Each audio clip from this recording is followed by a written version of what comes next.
Oui, moi je peux intervenir.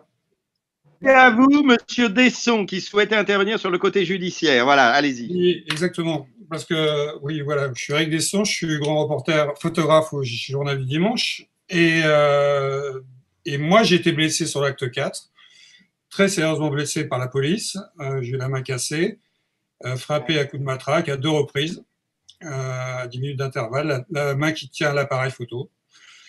Ce que je voulais dire, c'est que la semaine d'avant, lors des violences qu'il y avait eu à l'Arc de Triomphe, où la police a eu mal à partir avec les manifestants, où c'était extrêmement violent pour eux, moi, j'ai fait une photo qui a fait la page 2-3 de mon journal qui montrait la police se faire malmener. Donc mon travail, c'est d'informer, c'est pas d'être contre la police, c'est justement, j'ai montré justement ce que la police endurait ce jour-là.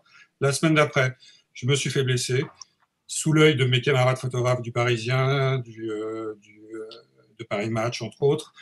Je suis passé à l'IGPN. Tout ce qui intéresse l'IGPN, c'est savoir si on a des images ou pas de ce qui s'était passé. Il n'y a que ça qui les intéresse. J'ai eu un classement sans suite, donc je reporte plainte encore, mon affaire continue, alors qu'il y avait des témoins. Ça fait 30 ans que je fais ce métier sur les mouvements sociaux. Je suis grand reporter de guerre. J'ai jamais vu ça depuis 2 ans. Autant de violence. Autant de violence. C'est vrai, comme a dit ma camarade précédente, on est ultra équipé. Malheureusement, j'étais pas équipé au niveau des mains. Maintenant, je porte des gants coquets parce qu'ils ont frappé avec des matraques qui sont des matraques en fer, qui sont des armes létales, qui cassent sur les parties dures. Maintenant, on doit faire attention, surtout avant, on faisait attention à ce qui se passait. Un photographe ou un caméraman, ce qu'il faut bien se dire, c'est qu'il est toujours au cœur de l'action. On ne peut pas travailler de loin, c'est pas possible. Donc, on a forcément la police en face de nous, on les photographie. Je trouve que c'est important de voir cette action et on peut pas. J'ai jamais vu ça dans n'importe quel pays. Interdire, flouter des visages. La dernière fois qu'on m'a demandé d'effacer des cartes, c'était à Tunis, sous Ben Ali, pardon, excusez-moi. Mais Ben Ali. n'importe quoi. Mais ouais, mais bon, c'était ça. C'est la dernière fois qu'on m'a demandé d'effacer mes cartes parce que je photographiais la police. Voilà. Donc, je tiens à dire quand même que euh, moi, j'ai jamais été blessé sur les terrains de guerre. J'ai été blessé sur les Champs-Élysées, sur l'acte 4 des Gilets jaunes. C'était extrêmement violent, que je suis toujours en procédure judiciaire contre la police, que mon journal m'a soutenu, qu'il y avait des témoins, et que si on nous empêche de communiquer, je peux vous dire que tous les photographes sont vent debout en ce moment contre ça. On a besoin de montrer ces images, on n'a pas besoin de les tronquer. Sur les histoires des rassemblements, pareil, ça veut dire qu'à la moindre demande de dispersion, on sera obligé de dégager. Euh, voilà.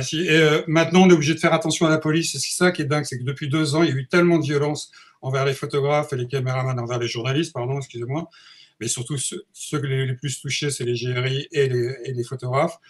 On doit faire attention à ce qui se passe derrière nous maintenant, c'est-à-dire qu'on doit faire attention à la police parce qu'on se prend des coups.